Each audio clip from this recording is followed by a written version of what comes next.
Ayan, good evening po sa lahat. Naririnig po ba ako ng maayos? Pwede po bang Hindi mag-press po. 1? Ayun, hindi na pala kailangan ng press 1. Medyo mabagal po yung aking internet. So, hopefully ay maayos yung aking access po sa inyo. At yes po, welcome po sa ating Bible Study Series. Nagpapatuloy po tayo sa ating series ngayon.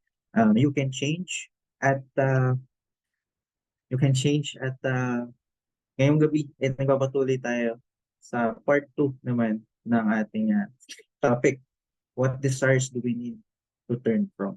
At sa gabing ito ay papangunahan po tayo ng Kuya Joshua and Tita Maylin sa ating Bible study sa gabing ito. At before po tayo mag-start, nanyanyahan ko po muna na tayo ay manalangin at papangunahan po tayo ng atitayang para sa ating opening prayer. Good evening po sa bawat isa. Naririnig po ako? Yes na. Okay po. Let's pray po. Panginoon, kami po ay nagpupuri at nagpapasalamat, Panginoon, sa araw po na ito na ipinagkaloob niyo sa amin, Panginoon. Salamat po sa pagkakataon na mapagbulay-bulayan po muli ang inyo pong mga salita. Salamat po, Panginoon, sa isang pribilehiyo, Panginoon, na lalo pong lumalim ang pagkakilala namin sa inyo, Panginoon. Nadalangin ko po namin, Panginoon, na inyo pong bigyan ng wisdom, ng knowledge, Panginoon, ang mga mangunguna po sa amin sa Bible study po na ito. Kayo po ang magkaloob sa kanila ng gabay, ng wisdom, ng knowledge, Panginoon, sa pagtuturo nila po ng inyong pong salita sa amin, Panginoon. Nadalangin din po namin na ilayo niyo po ang bawat isa sa anumang distractions at bigyan niyo po ang bawat isa ng maayos na connection po, Panginoon. At ito po ang aming dalangin na may papuri, pasalamat at buong pagtitiwala sa pangalan po ng iyong anak na si Jesus. Amen. Amen. Thank you po. At sa patuloy natin sa ating gawain ay binibigay ko na po yung time na ito para kay Kuya Joshua and Tita Maylin.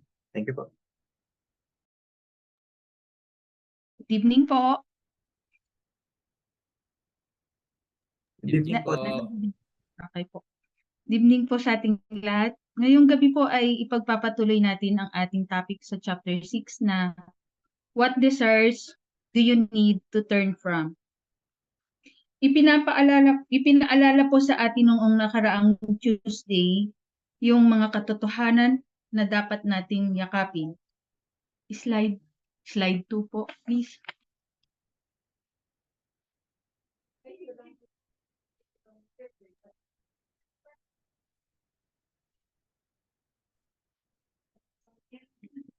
Ito po ang mga katotohanan na dapat nating yakapin. God is great, God is glorious, God is good, and God is gracious. Natutuhan din po natin ang tungkol sa mga idols or Diyos-Diyosan na hindi lamang po ito rebulto or estatwa. Maaari pong ito ay ang sarili natin, ibang tao, trabaho natin, mga anak natin, ambisyon na ipinagpalit natin sa Diyos. Akala natin na ito na ang magbibigay ng kasiyahan sa atin na kung mawawala ito ay di natin kayang mabuhay. Sin arises because we desire something more than we desire God. And how to overcome sin? Repent. Desire God more than other things. Sa slide 3 po, sa unang bahagi po ng chapter na ito ay nabasa po natin yung sa unang Pedro, chapter 1, verse 13 to 15, na kaya nga, ihanda ninyo ang inyong mga isipan para sa dapat ninyong gawin. Maging mahinahon kayo at lubos na umasa sa pagpapalang tatamuhin ninyo kapag nahayag na si Jesucristo. Bilang masunuring mga anak, huwag kayong umayon sa masasamang pagnanasa tulad ng ginagawa ninyo noong kayo'y wala pang tunay na pagkaunawa. Dahil ang Diyos na pumili sa inyo ay banal, dapat din kayong magpakabanal sa inyong ginagawa. God's agenda for our lives is for us to be holy just as He is holy. Ang layunin ng Panginoon sa ating buhay ay tayo ay maging banal dahil Siya ay banal. Slide 4 po. Mga minamahal, nakikiusap ako sa inyo bilang mga dayuhan at pansamantalang naninirahan lamang sa daigdig na ito. Talikuran na ninyo ang masasamang hilig ng katawan na naghihimagsik laban sa inyong kaluluwa. Tayo ay naaalipin ng kasalanan dahil sa mga kasinungalingang pinaniniwalaan ng ating isipan at ang makasalanang kalagayan ng ating puso. Ang makasalanang kalagayan ng ating puso ang nagbubunsod sa atin upang palagi natin ipagpalit ang Diyos. Slide 5 po.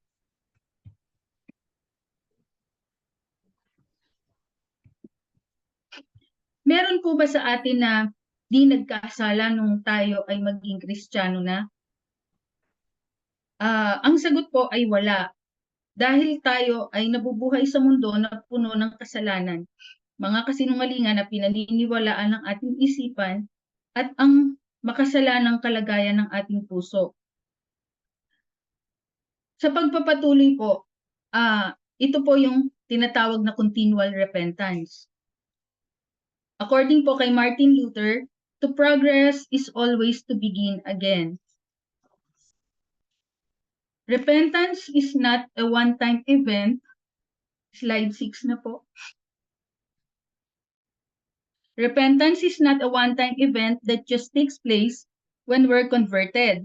So, hindi po ibig sabihin na nung na-convert tayo ay hindi na po tayo magkakasala.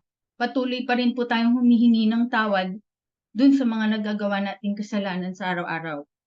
Repentance is a lifelong continuous activity of turning back to God from God-dethroning desires. And repentance is not just turning from sinful behavior, but turning from the idol's behavior and desires that cause sinful behavior. Slide 7 po.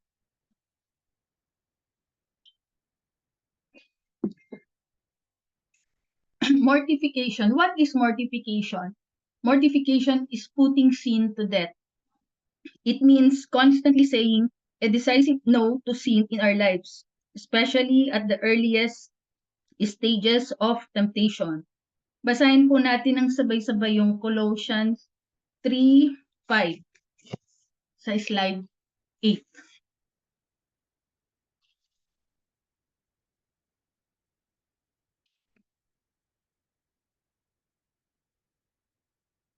Kaya't dapat nang mawala sa inyo ang mga pagnanasang makalaman, ang pakikiapid, kahalayan, mahalay na simbuyo ng damdamin, masasamang nasa at ang kasakiman na isang uri ng pagsamba sa Diyos-Diyosan.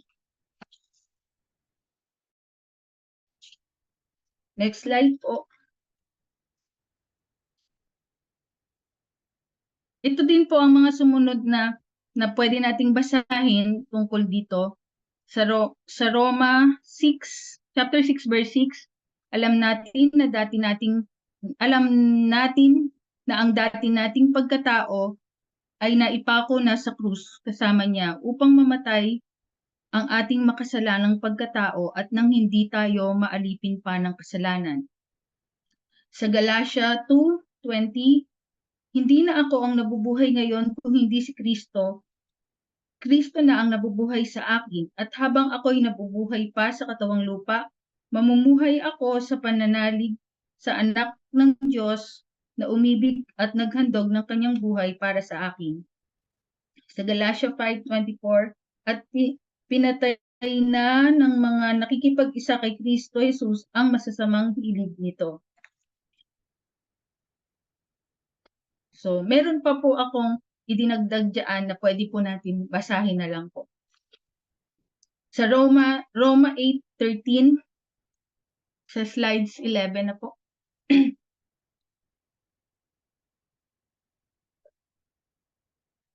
Sapagkat mamamatay kayo kung namumuhay kayo sa katawang makalaman, ngunit kung pinapatay ninyo sa pamamagitan ng Espiritu ang gawa ng katawang makalaman, mabubuhay kayo. Mortification is like gardening. We need to weed out the sin in our lives. Para daw po tayong yung nag-garden.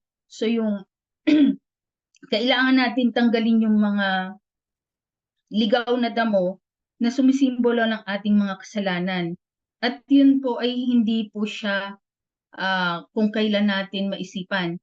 Ito po ay araw-araw natin gagawin.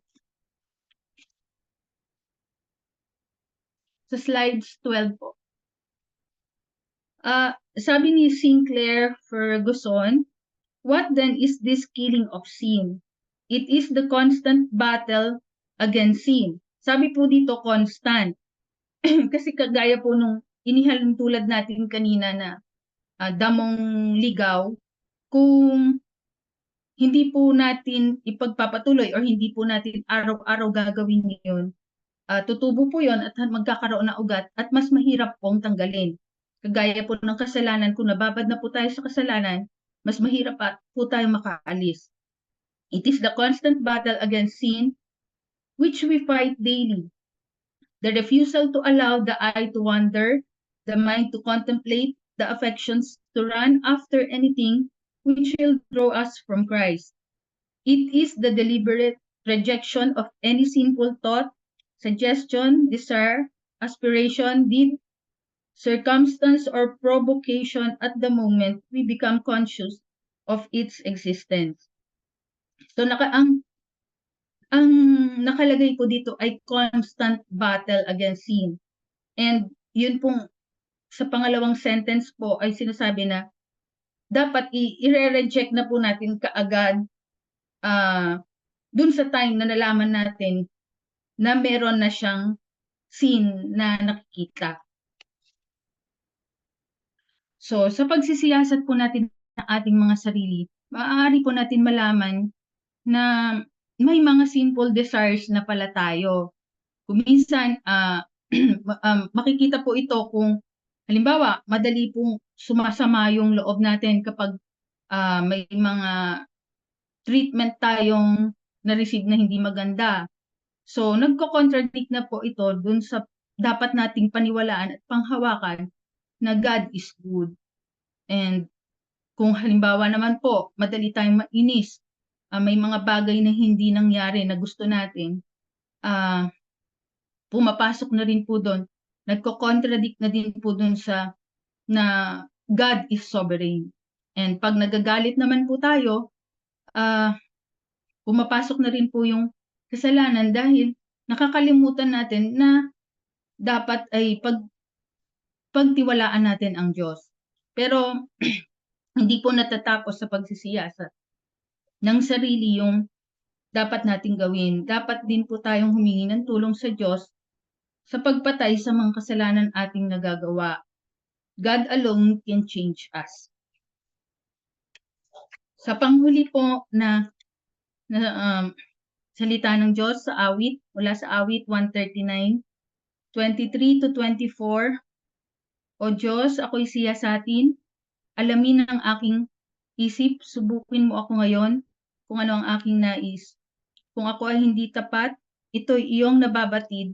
Sa buhay na walang hanggan, samahan mo at ihatid.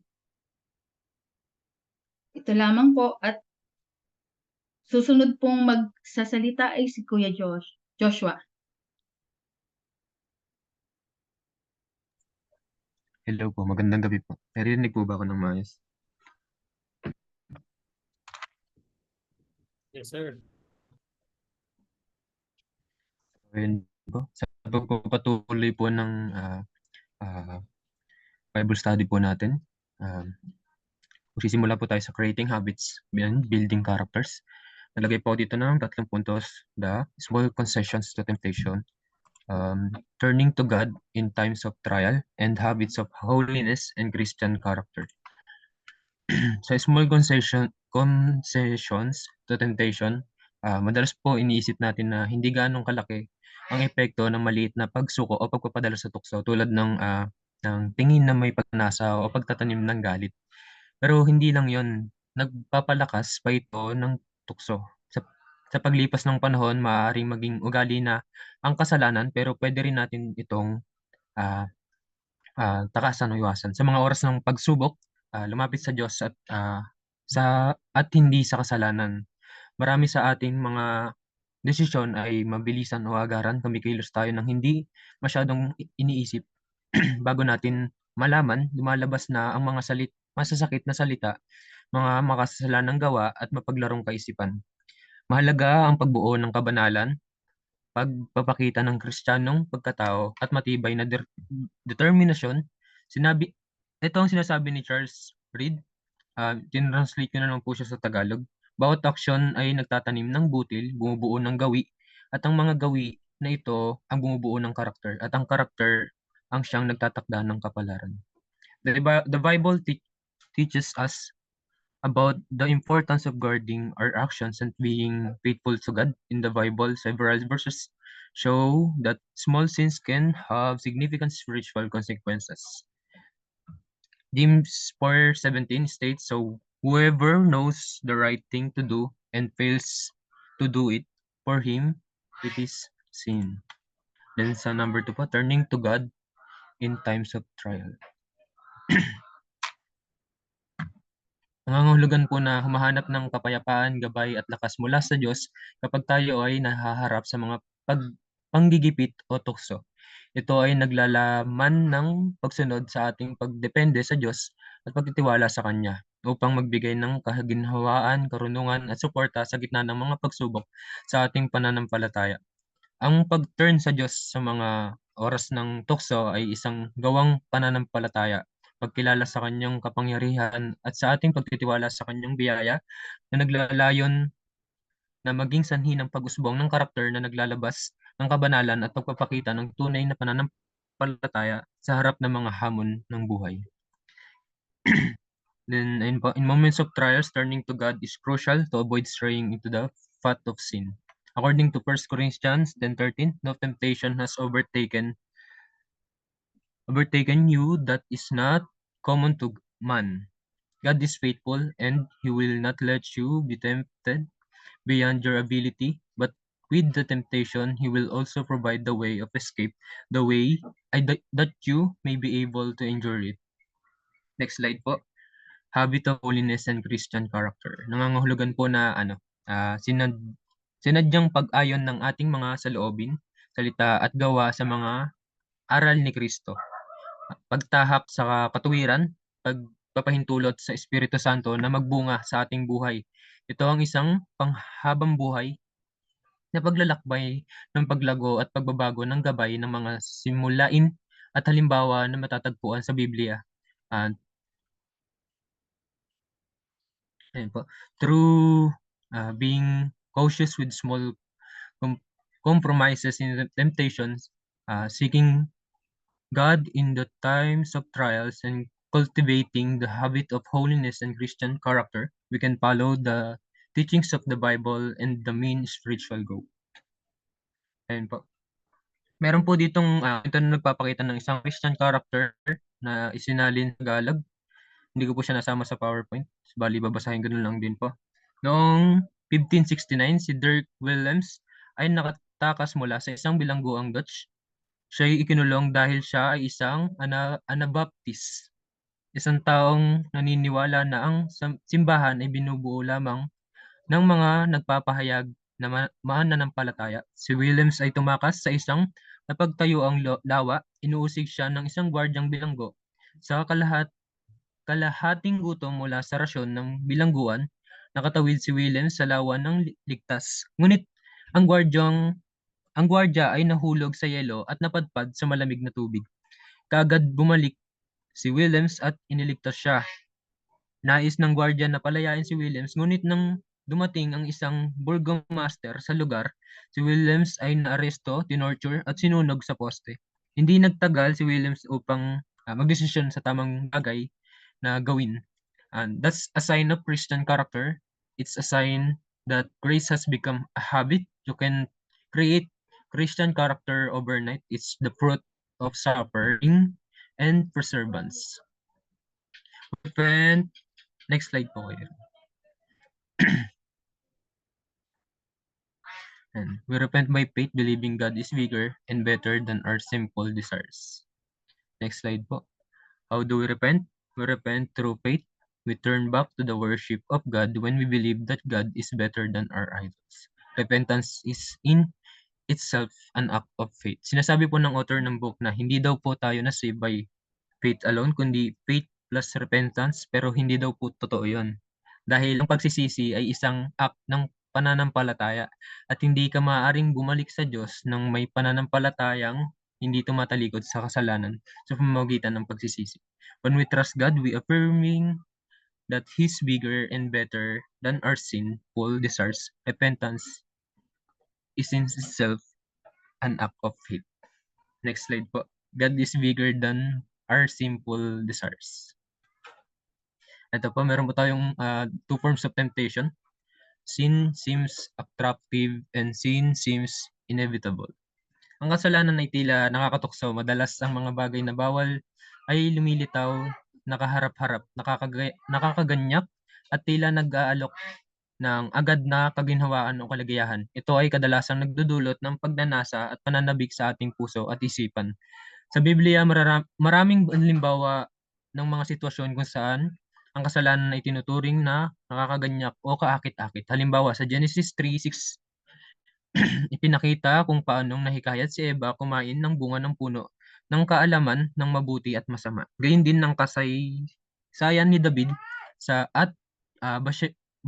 Bathsheba sa 2 Samuel 11:2-4 at ay nagpapakita kung paano na humaling si David sa kagandahan ni Bathsheba at sa huli nagkasala siya laban sa Diyos. Sa mga halimbawang ito at sa marami pang iba, makikita natin na ang kasalanan ay maaaring mang-akit o maging kaakit-akit sa simula. Ang mga bunga nito ay madalas na pagdurusa at pagkalayo sa Diyos. Dapat tayo laging maging mapanuri at mag-ingat laban sa mga anyo ng kasalanan na nagpapakilala bilang kaharap-harap at kaakit-akit sapagkat ito ay hindi nagdudulot ng kaligayahan o kasiyahan kundi nagdudulot lamang ng kasakiman at paglayo at pagtaliwas sa Diyos. Since it seems inevitable, kahit sa nagtatyaga tayo na iwasan ang kasalanan, hindi natin may iwasan ang pagkakasala dahil tayo ay likas na makasalanan. Sa kabila ng pagsisikap ng tao na maiwasan ang kasalanan, ito ay palaging naroroon at patuloy na nagiging bahagi ng ating buhay dahil sa ating sinful nature.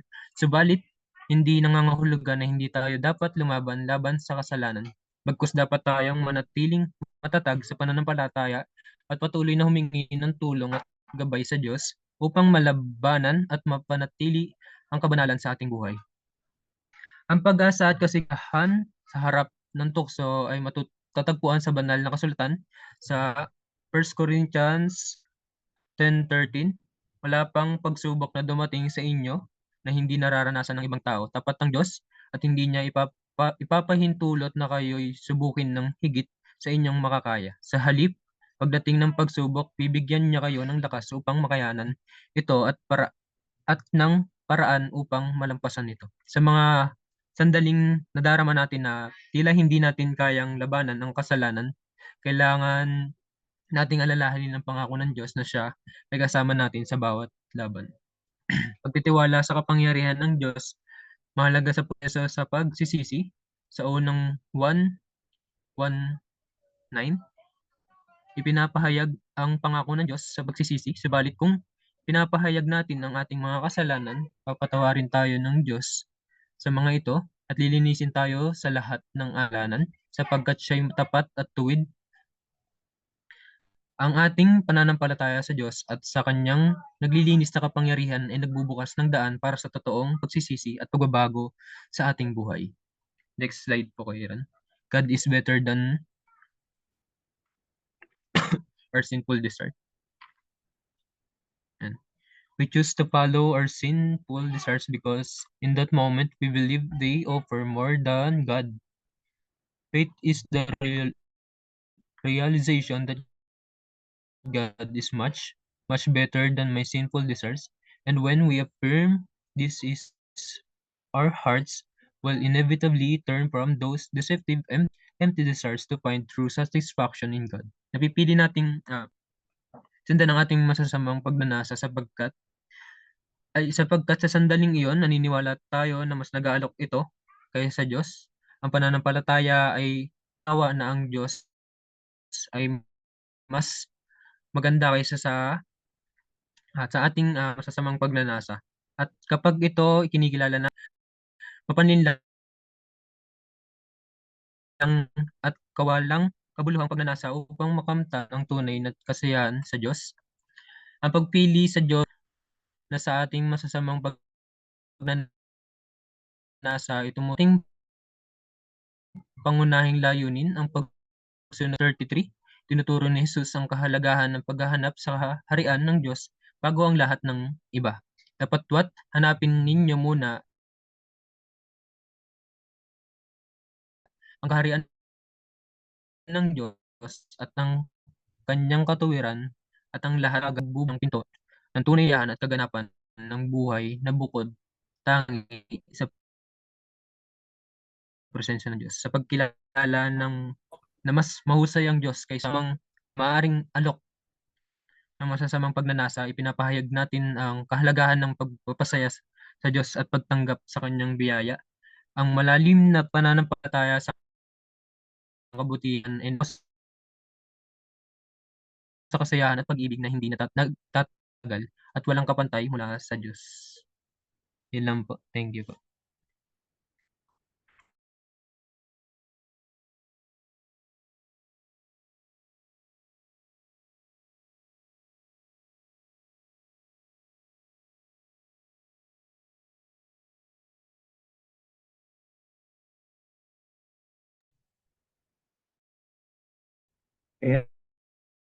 And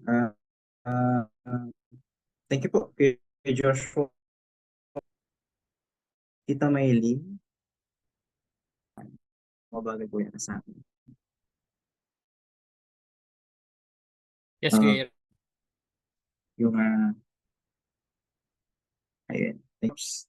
At yeah, salamat po sa ating Diyos sa gabing ito. At before po tayo close, ay nais po natin muna na mag-recap. So dito from the part of Tita Maylin, sinasabi dito sa unang part ng kanyang pagtuturo ay dapat tayo mabuhay ng may kabanalan. Sinasabi yan sa 1 Peter chapter 1 verse 13 to 15. Ang layunin ng Diyos sa ating buhay ay tayo po ay magbanal. Okay? Dahil ang Diyos natin, sinasamba natin, na pinanampalatayaan ay banal din po. And paano naman natin gagawin yun? Continual po na repentance. Patuloy na repentance sa ating Diyos. And hindi ito yung repentance na one-time event lang. Sinasabi ni Tita Maylin kanina. Ito yung lifelong activity na ginagawa natin. So, every day sa ating buhay, every day of our life, we repent doon sa ating mga kasalanan. And nabanggit din po doon yung mortification or put sin into death. Patayin yung kasalanan. Sa pamamagitan po ito ng Espiritu. Ito yung constant battle po natin against sin, sa sinful thought natin, mga desire or aspiration, circumstances, provocation sa ating life. Maybe nararanasan natin ito sa ating buhay bilang isang Kristiyano, bilang isang manggagawa, bilang isang nagtatrabaho, bilang isang nag-aaral, bilang kabataan at mga nakakatandaan. May mga provocation and circumstances po tayo sa life, and kailangan po natin yun patayin or labanan sa pamamagitan po ng banal na Espiritu. And nabanggit naman dito ng Kuya Joshua yung small concession sa temptation or yung small sins or maliliit na akala natin maliliit na kasalanan ay may significant po ito sa spiritual consequences. Okay? May mga consequences din po yan sa ating spiritual na buhay. And yung habit natin ng holiness ay nagpapakita ng karakter natin bilang isang Christian, bilang isang talusunod ni Kristo. At again, tinawag tayo upang i-reflect yung character ng Diyos, i-reflect yung character ni God sa ating buhay. I think nabanggit ito sa cell group namin last Sunday, we are actually little Jesus. Tayo yung nagre-reflect, tayo yung nagsisilbing asin at ilaw dito sa mundong ito. And bilang isang mananampalataya ni Kristo, nire-reflect natin yung character ng Diyos sa ating buhay. At rooted dito sa biblical na principle na katulad niyang sabi ng Kuya Josh kanina, pagmamahal, humility, kindness, at righteousness. Okay? Very familiar po tayo sa area. And yung repentance, yung repentance ay, ito po ay isang act of faith, pananampalataya. Okay? Yes, attractive yung sin. Yes, possible na inevitable siya. Pero ang katotohanan ay mas better yung ating Diyos than our sinful desires. And salamat po sa Diyos sa katotohanan na yun. That He is better than our sinful desires. At kasama natin po siya sa ating bawat laban habang nandito tayo sa lupa. Okay? So, again, yan po yung mga ating napag-aralan tonight sa ating Bible study. At salamat po sa buhay ng Kuya Josh and Tita Miley sa gabing ito, sa pangunguna sa atin. Konting announcement lang din po. Pag-pray din po natin yung next Bible study natin. Not sure if may Bible study tayo next week dahil meron po tayong gawain sa Tagaytay for National Assembly that time. Possible naman po yun sa mga 2 weeks from susunod na week pa po. Okay? At pangunahan naman po tayo ulit noon ni Kuya Joshua at ni Tita Carol if hindi po ako na kakamali. So, communicate na lang po sa mga facilitator natin before po dumating yung araw ng ating Bible study. At pag-pray din po natin, syempre yung tagapagsalita sa darating na Sunday, and then yung mga gawain, of course, na out of National Assembly, and ating church business meeting sa darating na February 18. Ito po, kakamali. Okay, so yun lamang po. At mahilingin po na mag-pray ang nawala si Shane. Siya yung nakasign sa akin. Pero, Tita Lita, okay lang po ba na kayo po ang mag-pray sa atin for closing prayer? Hello po. Narinig po ako. Yes po. Thank you po. Sige po. Tayo po ay manalangin. Ang aming dakilang Diyos Ama. Salamat po muli Panginoon sa aming pong napakinggan na Bible study sa gabi po ito. Salamat po sa buhay po na Ate Maylin at ni Kuya Joshua na nagpahayag, na nagpaliwanag ng mga katotohanan about po sa mga kasalanan, mortification, Panginoon. At dalangin po namin na tutulungan po namin ang sarili namin na umiwas sa mga kasalanan at sa mga bagay na hindi po nakakalugod sa inyo, Panginoon. At dalangin po namin na pakalinisin po kami, Panginoon. Maging kawangis niyo, Panginoon. Dalangin namin na makapatalikod kami sa mga kasalanan. At dalangin pa rin po namin na mga sunod pa may mga gawain sa linggong ito. Dalangin po namin ang aming mensero, si Pastor Jerry. Tuloy niyo po siyang pagkalooban ng wisdom, karunungan, sa pag-aaral ng mga salita, sa kanyang pagmimisahe sa linggo. Gawin din po ang gawain ng ABCOP. Next week po, ang mga delegates, sa mga gagamitin niyo po doon, kayo po ang pagtuloy na mag-iingat sa kanila sa pagbabiyahe at sa mga delegates po doon, papunta po doon, dalangin po, kayo po ang patuloy na mag-iingat sa kanila. Dalangin po rin po namin ang mga kapatid namin na hindi po namin nakasama sa gawain pong ito. Nawa, Panginoon, kayo po ang maplo sa isipan, sa puso nila na makasama namin sa ganitong gawain na magkaroon ng espiritu na paglago. Dalangin po rin namin si Pastor Allen. Patuloy na kalakasan sa kanya sa aming gawain sa CPF. Gayon din po sa kanyang mga plano na nalalapit niyang papakasal. Kayo po laging gumabay sa kanya at yun din po kay Aisel.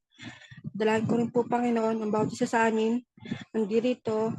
Pagpalain niyo po mga kapatid ko nandito. Yan din po sa mga kapatid namin na may mga sakit.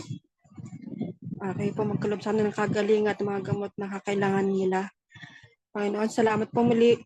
Patuloy kami humingi namin mga kapatawaran sa nagagawa namin mga pagkakasala sa isip, salda at sa gawa. At sa namin Panginoon pagkakatiwala ang aming mga gawain sa susunod na mga araw at kayo po magbibigay sa aming kapahingangan sa aming pagtulog mamang gabi.